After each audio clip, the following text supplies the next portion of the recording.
Hi, everyone, and welcome to Kara's Cures, where we explore the cutting edge of wellness. I'm Kara Sundlin, and how about a simple practice to improve your mental health? The art of acceptance? Dr. Greg Hammer, thank you so much for being with us. And I know you've written a book. You teach out in Stanford and California. They're not worried about snow over there, but you've written a book about really how acceptance can work. And I think in the world of Kara's Cures, we talk about this a lot, about, just accept something. But what does that really mean? You've kind of gotten granular about this. How can acceptance help your mental health? Well, first of all, it's wonderful to be with you, Kara. Thank you. Acceptance, I think, is part of an overall way of being more resilient and present, along with the other three pillars of emotional and spiritual well-being, which are gratitude. The four are gratitude, acceptance, intention, and non-judgment. So I think they're all very closely interwoven. Acceptance by itself may not be enough. I think when combined with gratitude, appreciation of that which is, and all the wonderful things that we can be thankful for, as well as living our lives intentionally with purpose and being non-judgmental to the degree possible. Acceptance is definitely an essential ingredient. And I have a formula in the book which I'd like you to think about. It is suffering equals pain times resistance. Okay. So we love formulas in medicine. Suffering equals pain times resistance. So the fact is that pain is as much a part of our lives as joy. This is just the way the world works and the way we work. So there is going to be pain in our lives. For example, I lost my son at the age of 29 about 4 years ago, and that certainly is a very painful experience. But it's really up to us how much suffering we do in response to that pain. And this is where acceptance comes in. I think the Serenity Prayer certainly got it right.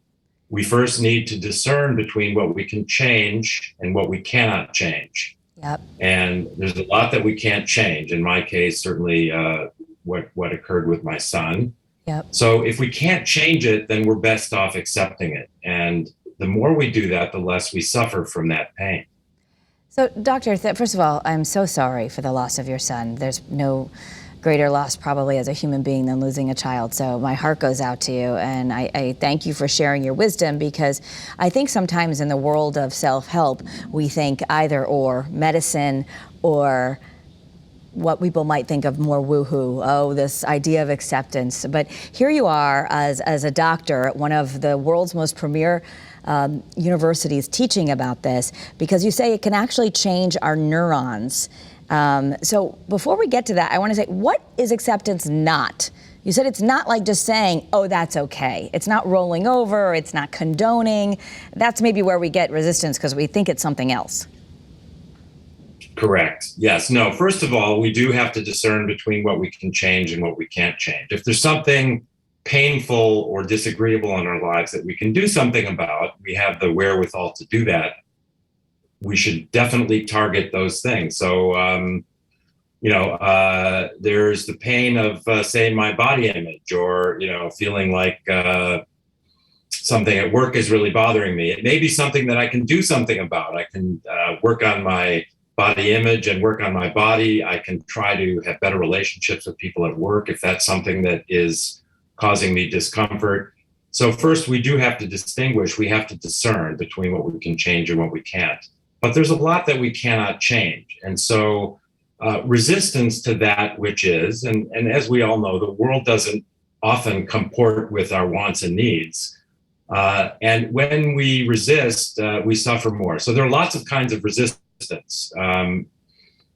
We try not to think about something. We try to sort of rationalize it. We make judgments to try to reframe it. And these don't really change the underlying painful element in our life. And so when it's something that we truly can't change, it's causing us pain, we need to accept it.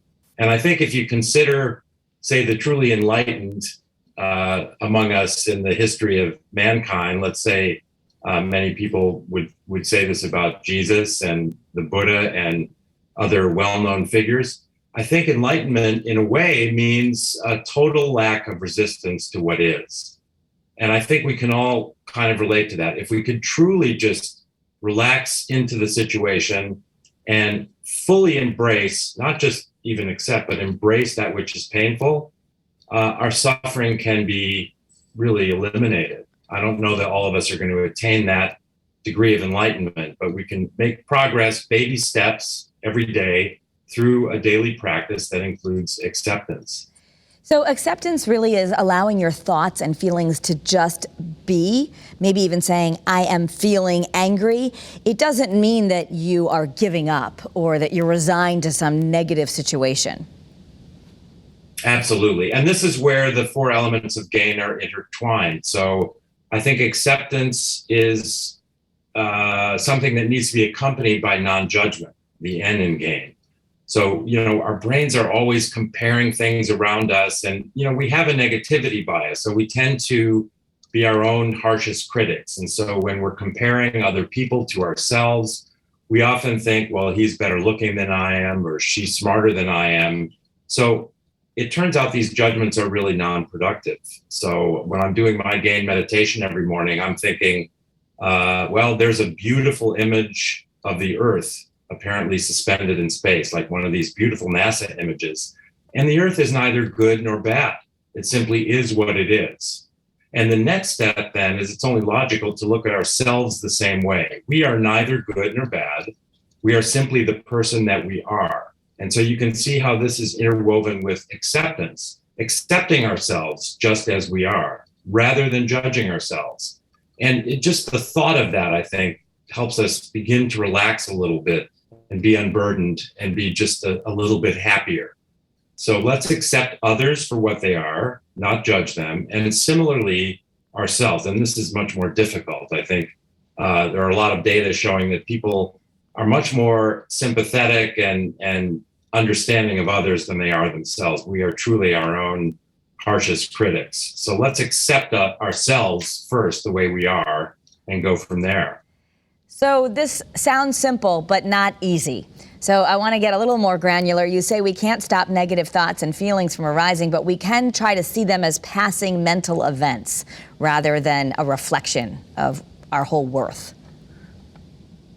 Right. Well, our minds didn't get this way, and our brains are kind of hardwired in certain ways that detract from our ability to be present and happy. We all have a negativity bias. We all tend to remember the negative thoughts and experiences we have and forget the positive ones. We also have a hard time being present. We're sort of fixated on the past and the future. When we overthink the past, this often generates regret and shame and self-judgment. And when we overthink the future, this generates fear and anxiety. So we have a hard time being present, and we have a negativity bias. This is something that we can explain by sort of an evolutionary sequence of events, if you will. It may have been adaptive at some point to be always on the lookout. Maybe there's a saber-toothed tiger lurking at the mouth of our cave. But the fact is, we don't usually have a saber-toothed tiger lurking at the mouth of our cave anymore. Most of us live in relatively safe, secure environments. So let's not fixate on the fear associated with the unknown. But again, our brains didn't get to be hardwired this way overnight. And so we're not going to rewire them overnight either. And that's why I think we need to have a daily practice that's purposeful or intentional to be more aware of the present moment. And this brings acceptance and non-judgment. So baby steps, there's no such thing as failure, but let's have a daily practice to embrace gratitude, acceptance, intention, and non-judgment. And it's not very difficult to do that if you are really purposeful. Okay, so let's talk about those baby steps. What does a daily practice look like where we can get a little bit more acceptance in our life for the people who are also just accepting of the fact that they have work and kids and a lot to do? Sure. Well, this is the GAIN method, for example. This is my approach. So every morning I get up, I open the blinds, I do my morning hygiene thing, and I then find a comfortable, quiet place to sit for just a few minutes. We can do this in as little as 3 minutes every morning. So we close our eyes, we get in touch with our breathing, we appreciate the air coming into our chest through our nose, and we hold that, and then we let it go without any effort at all. And then we begin to contemplate that for which we're grateful. So, I happen to love my job. I think it's a privilege to help kids and their families. So I'm grateful for that. I'm grateful for the loved ones in my life. I'm grateful for my relative health and relative wealth. And again, I was diagnosed with cancer 10 years ago. I didn't think I'd be alive today. So just the fact that I'm here today and breathing and talking to you is something for which I'm grateful. Then we transition to acceptance, and we bring something painful into our consciousness, and we bring it in closer and closer. I actually visualize my chest opening, my heart opening, and bring this pain inside and merge with it and fully embrace it. And then it just doesn't seem quite so bad. Then I move to intention. And again, we can be purposeful, and I can give you examples of how just a simple intentional practice every day can help rewire our brains. So we intend to be present. We intend to be more positive. We move to non-judgment. I told you that I visualized the Earth suspended in space, one of these beautiful NASA images. And I realized the Earth is neither good nor bad. The Earth is just what it is.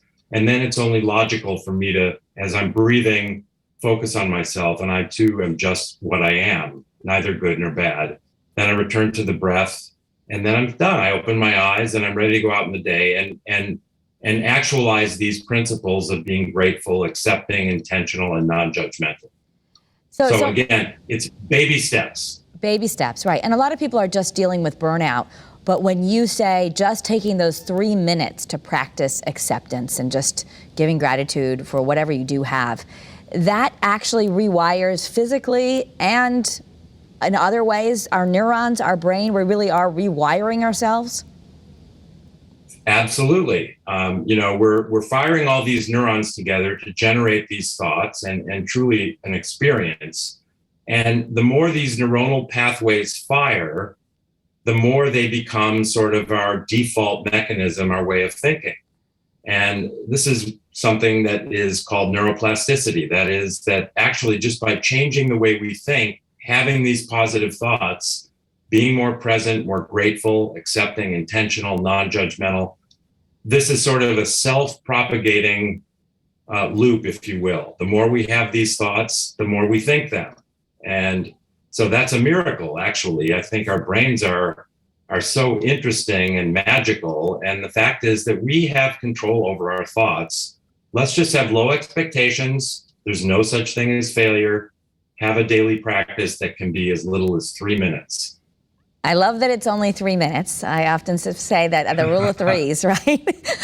So 3 minutes, it's something that's doable. It's a micro step. And we just want to be clear as we're closing out here, Doctor, that this doesn't mean passivity. Those of us who are motivated or excited or, trying to get better in life, especially after the pandemic, a lot of people are trying to make some changes. Acceptance is something that's going to allow your feelings to pass, not that you're giving up or throwing in the towel. No, by accepting them with intention, you're actually resolving them. So you're not pushing them away. You're not rationalizing them. You're not rolling over. Again, you have to discern between what you can change and what you can't. If you can do something about something that's bothering you, something that's painful, by all means, have a strategy to exercise your intention and do just that. Well, thank you. And the book, again, is called Gain. And is it available everywhere? People can read a little bit more about using the art of acceptance in their life? Absolutely. The book is Gain Without Pain. The subtitle is actually The Happiness Handbook for Healthcare Professionals, because I started out addressing the growing tide of burnout among physicians and other healthcare workers, but I think everybody can enjoy it and benefit from it. And it's on Amazon, and my website, is greghammermd.com. They can find the link to the book there as well. Yep, www.greghammermd.com. Gain Without Pain. And I know a lot of our amazing doctors and nurses on the front lines here could use something like this, but so could us regular folks. So we appreciate your time being with us. Such a pleasure, Kara. Thank you, Dr. Greg Hammer. And you can find more information on the cutting edge of wellness on Kara's Cures. Explore it on the WFSB streaming news app. You can also follow me on social media at Kara Sundlin. I post these stories there. Have a great day. Be well.